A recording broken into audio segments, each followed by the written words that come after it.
오늘은 셋째 날로 하나님 나라의 복음으로 세상에 속한 자들을 구원하는 전도자라는 주제로 하나님 말씀을 같이 나누도록 하겠습니다. 여러분, 우리 인간은 이 세상에 살고 있지만 이 세상은 계속 머무를 수가 없는 곳입니다. 장차 멸망할 곳입니다. 만약에 우리가 이 세상에 그냥 속한 자로 산다면은 결국 우리는 멸망하고 말 것입니다. 그런데 하나님께서 오늘 우리 가운데 하나님께 다시 돌아갈 수 있는 길을 열어주셨어요. 우리 인간이 하나님께 돌아가기 위해서는 반드시 하나님을 떠난 그 죄값을 치러야 됩니다. 그 죄값이 뭐죠? 바로 죽음입니다. 근데 놀랍게도 하나님께서는 우리가 치러야 될 그 죄값을 아들에게 대신 치르게 하신 것입니다. 그래서 하나님의 아들을 인간의 몸을 입고 이 땅에 오시게 하신 것입니다. 그래서 예수님께서 2000년 전에 이 땅 가운데 육체로 임하셨습니다. 예수님께서 30살에 공생애를 시작하시면서 제일 먼저 하신 것이 바로 그것입니다. 하나님 나라의 복음을 전하기 시작한 거예요. 하나님의 나라가 이제 임한다. 우리가 하나님 나라로 하나님께 다시 돌아갈 수 있는 길이 열렸다는 것을 계속해서 증거하신 것입니다. 그리고 예수님께서 이 세상 죄를 지고 갈 어린 양이 되실 것을 증거하셨어요. 예수님을 통해서만이, 예수님의 대속의 은혜로만 우리가 하나님께 나아갈 수 있음을 가르치신 것입니다. 그래서 예수님께서 장차 인간을 대신해서 그 죄값을 치르고 대신 치르는 죽음을 당하실 것을 말씀을 하셨습니다. 예수님께서 대속의 이 제물이 되어주심으로 말미암아 우리가 모든 죄를 용서받았다, 용서받는다라는 것을 증거하시기 위해서 예수님께서는요, 가시는 곳마다 예수님을 믿고 영접한 자들에게 모든 죄의 저주가 떠나가는 것을 직접 보여주셨어요. 그 증거가 뭐죠? 질병이 치유되는 것입니다. 그리고 더러운 귀신들이 떠나가는 거예요. 모든 죄의 저주가 떠났다라는 것을 가시적으로 눈으로 볼 수 있게 해주셨습니다. 많은 사람들이 예수님의 행하시는 그 표적을 보고 예수님을 영접하기 시작했어요. 그들이 하나님의 나라를 소망하기 시작했습니다. 그런데 제자들을 비롯해서 많은 사람들이 오해한 것이 있습니다. 그것은 바로 예수님께서 말씀하신 하나님의 이 나라가 이 땅에 세워지는 것으로 생각하는 거예요. 하나님 나라의 왕이신 예수님께서 이 땅에 오셨기 때문에 이 땅에 하나님의 나라가 세워질 걸로 생각한 겁니다. 그래서 그들은 예수님이 항상 계셔야 돼요. 그분이 바로 왕이시기 때문에 그분을 의지하고 그분이 함께 하셔야지 그들이 하나님의 나라 가운데 속한 백성이 된다고 믿었습니다. 그런데 어느 날 예수님께서 산헤드린의 공회원이 보낸 그 성전 경비병들에게 체포되셔서 빌라도에게 끌려가더니 로마 법정에서 사형 언도를 받고 십자가에 바로 처형이 되신 겁니다. 그날 바로 사형 선고가 떨어지자마자 바로 그날 십자가에 달려서 죽으신 거예요. 제자들과 예수님을 따르는 수많은 사람들은요, 완전히 충격에 빠졌습니다. 예수님의 죽으심으로 그들이 꿈꾸고 있던 그 하나님의 나라는 완전히 물거품이 된 거예요. 그들은 두려움에 빠졌고요. 그리고 자기 자신들조차 이제 사람들에게 잡혀서 죽을지도 모르는 아주 위태한 상황이 돼버린 겁니다. 예수님은 죽으시고 아리마대 요셉에 의해서 예수님의 시신을 거두어서 무덤에다가 안치를 했습니다. 안치가 되시고 나서 3일이 지나서 이른 새벽에 여인들이 예수님의 무덤을 찾아갔어요. 예수님의 무덤에 찾아가서 예수님의 몸에 향유를 바르기 위해서 갔습니다. 그런데 가보니까 무덤은 비어 있었어요. 이것을 보고 특별히 막달라 마리아가 예수님의 시신을 누가 훔쳐갔구나 라고 생각하고 슬퍼하며 울고 있었습니다. 그런데 예수님은 어떻게 된 거죠? 예수님은 누가 시신을 훔쳐간 게 아니라 다시 살아나셨습니다. 부활하신 예수님은 막달라 마리아에게 나타나셔서 그의 이름을 부르셨어요. 그리고 그때 비로소 자신의 이름을 부르는 예수님의 음성을 듣고 마리아는 예수님이 부활하셨음을 깨닫습니다. 우리 16절을 우리 같이 한번 읽어보도록 하겠습니다. 자막이 안 되나요?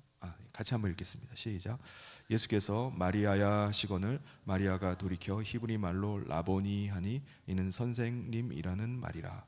자기 눈앞에 무덤에 안치되어서 죽었던 분이 살아서 자기 앞에 나타난 거예요.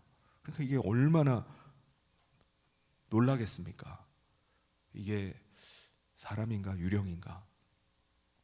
또 한편으로는 얼마나 기뻤겠습니까? 죽은 줄만 알았던 분이 지금 살아서 자기에게 나타나서 말씀을 하시는 거예요. 그러니까 이게 정말 놀라운 일이 자기에게 일어난 겁니다. 예수님께서 부활하신 것을 알고 마리아는 그 즉시로 예수님을 붙잡습니다. 왜 그런 거죠? 예수님이 계셔야지 하나님의 나라가 일하고 하나님이 다스리시는 그 나라가 이 땅에 세워지기 때문에 예수님 떠나가면 안 되는 거예요. 이제 놓치면 안 된다는 생각 가지고 붙잡았을 것입니다. 근데 예수님께서 마리아에게 이렇게 말씀하십니다. 우리 같이 한번 17절을 읽겠습니다. 시작. 예수께서 이르시되 나를 붙들지 말라. 내가 아직 아버지께로 올라가지 아니하였노라. 너는 내 형제들에게 가서 이르되 내가 내 아버지 곧 너희 아버지 내 하나님 곧 너희 하나님께로 올라간다 하라 하시니. 왜 붙잡지 말라는 거죠? 이제 하나님의 나라로 예수님은 가셔야 된다는 거예요. 승천하셔야 된다는 겁니다. 예수님께서 이 땅에 오셔서 하시고자 하는 그 목적은 다 이루셨어요. 그러니까 여기서 더 머물 게 아니라 예수님은 하나님의 나라로 아버지께서 계신 곳으로 올라가셔야 된다는 겁니다. 여러분, 예수님께서 이 땅에 계속 계시면 안 되나요? 지금 이 여인도 그렇고 제자들도 그렇고 예수님 이 땅에 계속 계시길 원합니다. 왜 승천하셔서 떠나가셔야만 되죠?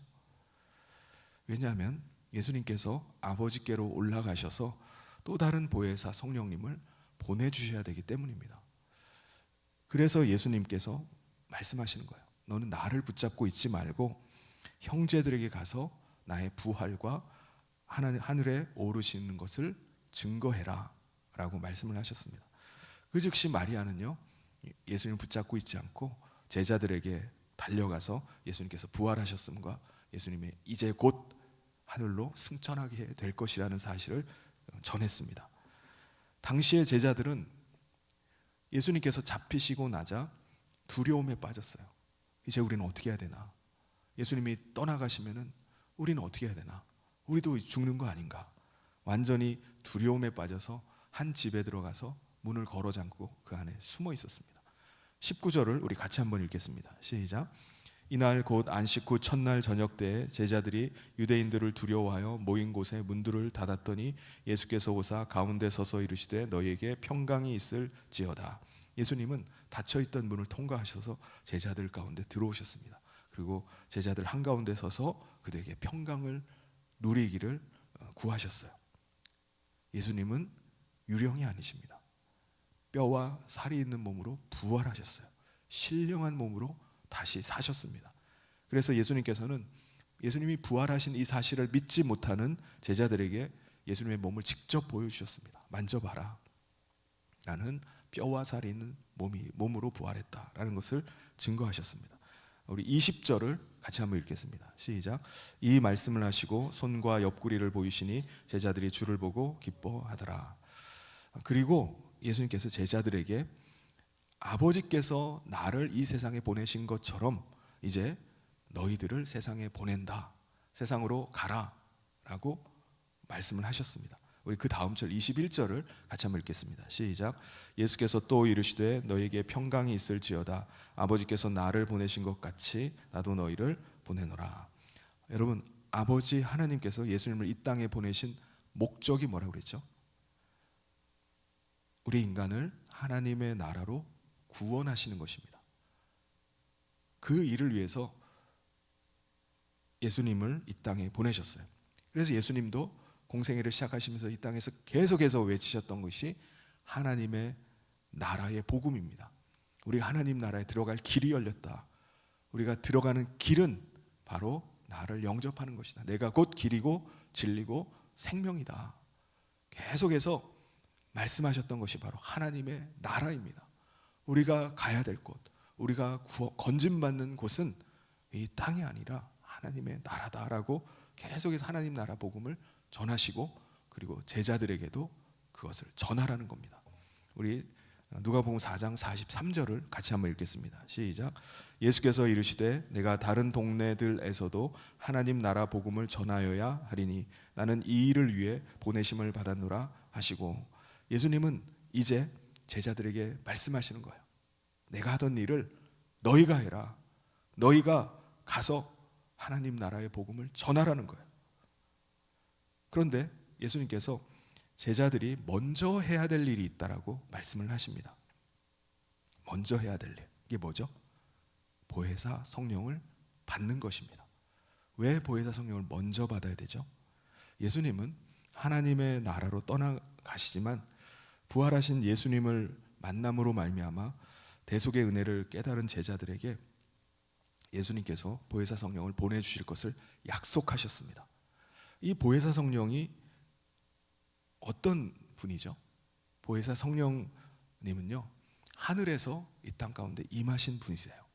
그래서 오늘 우리 가운데 임하심으로 임하셔서 우리 가운데 예수님께서 하신 말씀들을 생각나게 하십니다. 그러니까 예수님, 보혜사 성령님을 통해서 우리는 예수님을 만나게 돼요. 그리고 마치 예수님께서 나와 함께 하고 계시는 것처럼 느껴집니다. 그래서 보혜사 성령님을 받은 사람은요, 그리스도를 모시고 사는 것과 똑같은 거예요. 우리 안에 보혜사 성령님이 임하심으로 말미암아 우리 안에 예수님이 임하시는 겁니다. 그 일을 통해서 우리 가운데 하나님의 나라가 임했음을 우리가 경험하게 되는 거예요.